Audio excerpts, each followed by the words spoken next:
ગેનીબેન આગળ ચાલી રહ્યા છે ને ગેનીબેન આગળ ચાલી રહ્યા છે લગભગ 6000 6500 મતથી આગળ ચાલી રહ્યા છે ગેનીબેન।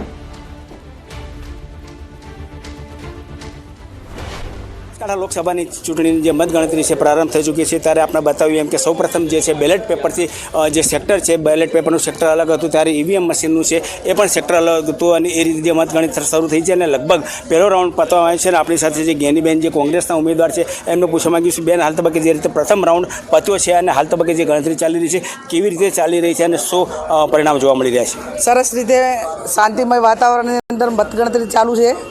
અમારી જે ધારણા હતી બૂથો ઉપર કે આ વિધાનસભામાં આ રીતે થાય, આ વિધાનસભામાં આ રીતે થાય, જે અમારું કેલ્ક્યુલેશન હતું એ પ્રમાણે જ મત નીકળી રહ્યા છે। ત્યારે દાતા હોય, પાલનપુર હોય, ધાનેરા હોય, આ તમામ વિધાનસભાઓમાં પહેલા રાઉન્ડમાં જ કોંગ્રેસની લીડ છે। પાલનપુર હોય એટલે આ પ્રમાણે જે મતગણતરી અત્યારે શરૂઆતનો એક રાઉન્ડ પૂરો થયો છે અને સાથે વિધાનસભાની ગણતરી અલગ અલગ છે એટલે સંતોષકારક રીતે સારી રીતે મતગણતરી ચાલુ છે। બેન ક્યાંક થરાદ તરફ છે જે થરાદ તરફ કંઈક અલગ જોવા મળી રહ્યું છે, ક્યાંક રેખાબેન કંઈક આગળ લાગી રહી છે? હા એટલે તો પછી 4-5માં બી આગળ થાય તમને પહેલું કીધું એટલે બધે જ એક રાઉન્ડમાં આગળ હોય એવું નહીં, પણ જે પ્રમાણે અમારું જે કેલ્ક્યુલેશન હતું કે થરાદમાં આટલું આ રીતે થાય, દાતામાં એટલે અમારી જે ગણતરી હતી એ પ્રમાણે જ બૂથો ઉપરથી મથક ઉપરથી આંકડા આવી રહ્યા છે। ચોક્કસપણે જ્ઞાનીબેન જે રીતે કહી રહ્યા છે કે જે રીતે પોતાની ધારણા હતી અને જે 7 બેઠકો જે હતી 7 બેઠકો પર જે ગણતરી શરૂ થઈ છે એ પોતાની ધારણા મુજબને હાલ જે રિઝલ્ટ સામે જોવા મળી રહ્યા છે તેના કારણે પોતે સંતોષ વ્યક્ત કરી રહ્યા છે। મહેન્દ્ર અગ્રવાલની જેટલી ગુજરાતી પાલનપુર બનાસકાંઠા। તો બનાસકાંઠાની આ બેઠક અને બનાસકાંઠા બેઠક પર ગેનીબેન અત્યારે આશ્વસ્ત દેખાઈ રહ્યા છે। ગેનીબેન સાથે અમારા સહયોગીએ પણ વાતચીત કરી અને તેમણે કીધું કે જીત મારી થવાની છે અને કોંગ્રેસની આ જીત થવાની છે। વિશેષજ્ઞ આપણી સાથે દિગ્ગજ જોડાઈ ગયા છે અને ઘણા અનુભવી પણ છે। સવાલ અહીંયા એ છે સર કે ગેનીબેન આ પર્ટિક્યુલર આપણે બનાસકાંઠા બેઠકની પહેલા વાત કરીએ અને પછી કોંગ્રેસની વાત કરીએ। 6 બેઠક પર કોંગ્રેસ આગળ ચાલી રહી છે। બનાસકાંઠાની આ બેઠકનું આપે અવલોકન જે કર્યું છે એ શું છે આટલા સમયમાં? ચૂંટણી પ્રચાર જ્યારથી શરૂ થયો તે પહેલાં પણ ગેનીબેને ત્યાં આગળ ખૂબ સારું કામ કર્યું છે। વાવની બેઠકના ધારાસભ્ય હોવાથી એમણે એ વિસ્તારમાં ખૂબ લોકપ્રિયતા મેળવેલી। કોઈના નાનામાં નાના કામ હોય અને પોતે ગ્રાઉન્ડ લેવલના એક જમીન લેવલના કાર્યકર્તા હતા એટલે એમની છાપ બહુ સારી હતી, લોકો વચ્ચેનો સંપર્ક પણ એમનો બહુ સારો હતો। પરંતુ હવે જ્યારે લોકસભાની વાત આવી છે ત્યારે વાવ સિવાય પણ એમને બીજા વિસ્તારો બનાસકાંઠાના લેવા પડે, સાબરકાંઠાના લેવા પડે, ત્યારે ત્યાં એમને હું તમારા ગામની દીકરી છું, હું તમારા ગામની આ છું વગેરે કરીને લોકોને આકર્ષવાના પ્રયત્નો કર્યા છે અને અત્યારે જે વલણો બતાડે છે એમાં ગેનીબેન થોડા આગળ છે પણ હજુ તો 19 વલણ લેવાની વાત છે। નહીં તો મામેરું ભરાશે સર, ગેનીબેન મતથી મામેરું ભરી લેશે આ લોકો। ગેનીબેને આ બહુ સરસ લોકોને ટચ થાય એવી વાત કરી હતી કે તમારે મારું મામેરું કરવાનું છે ને મત આપીને મામેરું કરવાનું છે। હવે આ બધી વાતો ગ્રામ્ય પ્રજાને ચોક્કસ અસર કરી જાય છે પણ જ્યારે વોટ આપવાની વાત આવે ત્યારે મોદી મેજિક અને સામે જે રેખાબેન છે એ પણ એક સહકારી ક્ષેત્રમાંથી આગળ આવેલા છે। એમના પિતાશ્રી સરકારી આગેવાન હતા એટલે એની પણ એક અસર પડી છે અને ભારતીય જનતા પાર્ટીનો પણ ત્યાં આગળ સારો પ્રભાવ હતો। એટલે આ બે વચ્ચેની પશુપાલન સાથે જોડાયેલો આખો આ વિસ્તાર છે, ડેરી સાથે જોડાયેલા સભ્યો પણ છે, એની અસર મોટી અસર પણ જોવા મળશે। એની મોટી અસર રેખાબેનના તરફેણમાં જાય એવી પરિસ્થિતિ છે અને આ કાંટે કી ટક્કર જેવી પરિસ્થિતિ આવી છે। કાંટે કી ટક્કર, ઓકે, બીજેપી પાસેથી રિએક્શન। એ વાત સાચી છે કે જેનીબેન ખૂબ બાહોશથી બેન અને તેમણે ચૂંટણીમાં સારો એવો દેખાવ કર્યો છે પરંતુ ભારતીય જનતા પાર્ટીનું બૂથ મેનેજમેન્ટ, એના ત્યાંના આગેવાનો, અનેક સહકારી ક્ષેત્રના આગેવાનો અને રેખાબેનનું પણ પરિવાર આખું સહકારી ક્ષેત્રની અંદર ઓળઘોળ, એના કારણે અને નરેન્દ્રભાઈ મોદી સાહેબ, બહુ મોટી સીધી વાત તો આદરણીય મોદી સાહેબને મેન્ડેટ। પણ અશ્વિનભાઈ આખી ચૂંટણી પ્રચાર અમે જોયો અને એમાં ગેનીબેનના ટાર્ગેટ પર રેખાબેન કરતા શંકરભાઈ વધારે હતા, એવું ન લાગ્યું તમને?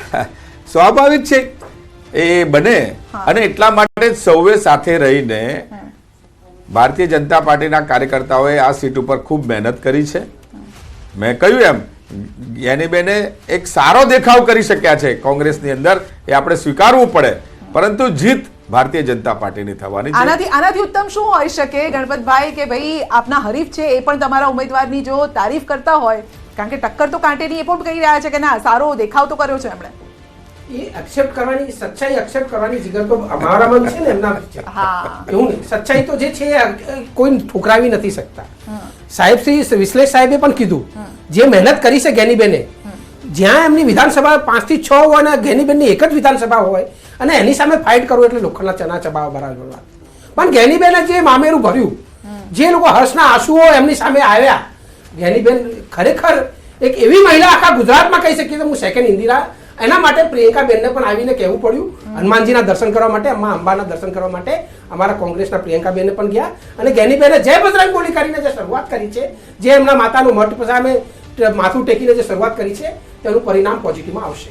ઓકે, જૂનાગઢથી પણ એક સમાચાર હાલમાં આવી રહ્યા છે. કોંગ્રેસ ઉમેદવાર હીરા જોટવા 11,910 મતે આગળ ચાલી રહ્યા છે. કુલ મતની જે સંખ્યા છે તેમાં રાજેશ ચુડાસમાને 99,989 મત, જ્યારે 11,899 મત જે છે તે હીરા જોટવાને મળ્યા હોવાની જાણકારી મળી રહી છે. જૂનાગઢથી આ સમાચાર. સુરેન્દ્રનગરમાં ચંદુભાઈ શિહોરા 10,000 મતથી આગળ ચાલી રહ્યા છે. વલસાડમાં 68,435 મતથી ભાજપના ધવલ પટેલ આગળ ચાલી રહ્યા છે. આણંદમાં ફરી એક વખત મિતેશ પટેલને લીડ મળી ગઈ છે. ખૂબ જ મોટું માર્જિન ત્યાં પણ જોવા મળી રહ્યું છે.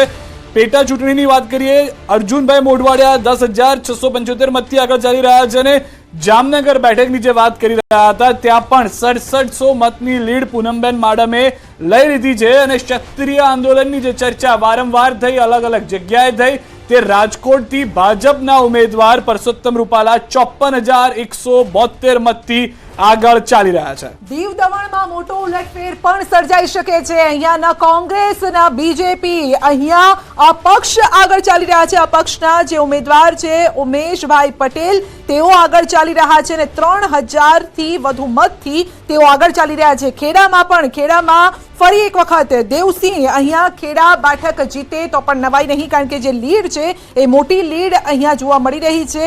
60,000 મતથી તેઓ આગળ ચાલી રહ્યા છે. જામનગર બેઠકની વાત કરીએ તો 50,370 મત પૂનમબેનને મળ્યા છે, જ્યારે કે અત્યારે જે ગણતરી ચાલી રહી છે તેમાં જેપી મારવિયાને 47,000, એટલે આ માર્જિન અત્યારે ઓછું છે. 2,800 મતનું જ આ માર્જિન છે. કચ્છ મોરબી જે બેઠક છે વિનોદ ચાવડા આગળ ચાલી રહ્યા છે, 14,000 મતથી આગળ ચાલી રહ્યા છે. અને ગાંધીનગર સૌથી અગત્યની બેઠક, ગુજરાતની આ સૌથી મોટી બેઠક, રાજકીય ઇતિહાસ પણ જોઈ લો, કારણ કે બીજેપીના દિગ્ગજો આ બેઠક પરથી લડતા આવ્યા છે. જે ગાંધીનગર બેઠક 1,65,000 મતથી અમિત શાહ આગળ ચાલી રહ્યા છે. અમિતભાઈએ પણ કહ્યું હતું કે મારા માટે તો ગર્વની વાત છે કે જ્યાં નરેન્દ્ર મોદી મત આપવા આવતા હોય, આ એ બેઠક છે જ્યાંથી અડવાણી લડ્યા હોય ચૂંટણી, આ એ બેઠક છે, માટે મારા માટે તો આ ગર્વની છે અને લીડ પણ મોટી અત્યારે જોવા મળી રહી છે. એકદમ સાચી વાત છે કે ગૌરવની વાત. આદરણીય અમિતભાઈ શાહ સાહેબ અત્યારે રાષ્ટ્રના ગૃહમંત્રી તરીકે સક્ષમ કાર્ય કરી રહ્યા છે, પરંતુ એ ગુજરાતના આપણા અમદાવાદના એલિસ બ્રિજ વિધાનસભા કે સરખેજ વિધાનસભામાં એક નાનકડા કાર્યકર્તા તરીકે કામ કરતા હતા અને નાનકડા કાર્યકર્તા તરીકે કામ કરતા કરતા દેશની આવડી મોટી જવાબદારી નિભાવી. એ બેઠક ઉપર અનેક મહાનુભાવોએ ચૂંટણી લડી ભારતીય જનતા પાર્ટીના, અને નરેન્દ્ર મોદી સાહેબ રાણીપમાં મતદાન કરવા તેમને આવે એ ગૌરવવાળી વાતથી તેમનો જુસ્સો ઓર વધતો હોય છે અને તેથી એને ગર્વ લે છે. અમિતભાઈ આજે પણ ડાઉન ટુ અર્થ રહીને કાર્યકર્તાના દેવ તરીકે હું એમને સન્માનું છું.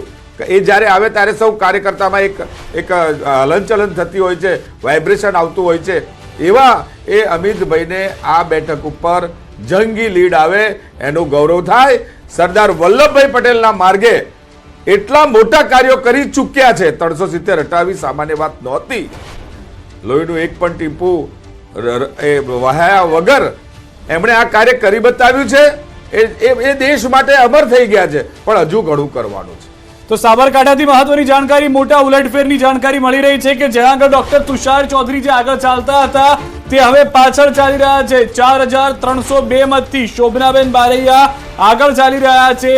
સૌથી મહત્વના મોટા સમાચાર એ છે કે 26,557 મત તેઓને મળ્યા, જ્યારે શોભનાબેનને અત્યાર સુધીમાં 31,479 મત મળી ચૂક્યા છે. બીજી તરફ પાટણ લોકસભાના 2 રાઉન્ડ પૂર્ણ થઈ ચૂક્યા છે, જેમાં ભરતસિંહ ડાભી કરતા ચંદનજી ઠાકોર 3,753 મતથી આગળ ચાલી રહ્યા છે. ભાજપના ઉમેદવાર અમદાવાદ પશ્ચિમ લોકસભા બેઠકના ત્રીજા રાઉન્ડની મતગણતરી શરૂ થઈ છે તે પહેલા 58,000 મતની લીડથી આગળ ચાલી રહ્યા છે. તો ગાંધીનગરની અંદરનો આંકડો 1,65,000ની લીડનો થઈ ચૂક્યો છે. બિલકુલ.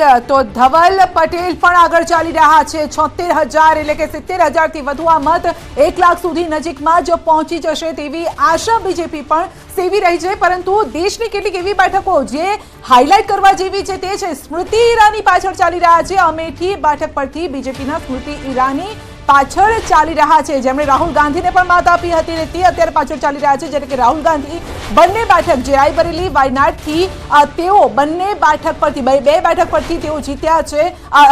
બે બેઠક પરથી તેઓ ચૂંટણી લડ્યા છે અને ત્યાં અત્યારે તેઓ આગળ ચાલી રહ્યા છે. બંને બેઠક જીતશે લાગે છે રાયબરેલી. હા, જેવી રીતે મોદી સાહેબ વારાણસી અને વડોદરા જીત્યા હતા તેવી રીતે આ પણ રાહુલ ગાંધી જીતશે. અચ્છા, માનો જીતે તો કઈ બેઠક પસંદ કરશે? વાયનાડ? જે એ પબ્લિકનો વિષય છે ને અમારા કોંગ્રેસ પક્ષનો વિષય છે. ના, કારણ કે જેવી રીતે મોદી સાહેબે વડોદરા છોડીને વારાણસી ગયા હા, એવી રીતે અમારા રાહુલ ગાંધી જે યોગ્ય લાગે નહીં, પણ રાયબરેલી તમારી જૂની જાણીતી બેઠક છે, પુષ્કરેની બેઠક એ કહેવાય છે. અમારો એ ગઢ છે. હા, કોંગ્રેસના વિશ્વાસનો જનતાનો ગઢ છે હા, અને વાનખેડા પણ ગઢ છે. હા, જનતા વાયનાડ. કોઈ દિવસ અલગ જનતા કોઈ દિવસ અલગ ના હોય. અચ્છા. વોટ આપ્યો એ એમને વિશ્વાસ પર વોટ આપ્યો છે એટલે એ અચ્છા, કઈ ઠીક. ભેદભાવનો વિષય અમેઠી નથી. અમેઠી બેઠકથી સ્મૃતિ ઈરાની પાછળ ચાલી રહ્યા છે. આ એ બેઠક જ્યાંથી કોંગ્રેસના એવો ચહેરો છે જે 40 વર્ષથી કોંગ્રેસ પાસે છે અને જેના માટે રાહુલ ગાંધીએ પણ પ્રચાર કર્યો હતો. ત્યાંથી ચાલી રહ્યા છે સ્મૃતિ ઈરાની પાછળ. સ્મૃતિજી અત્યારે પાછળ લાગે છે, પરંતુ તેઓ જ આ બેઠક ઉપર જીતવાના છે, કારણ કે તેમનું ત્યાં કાર્યક્ષેત્ર છે. સ્મૃતિજી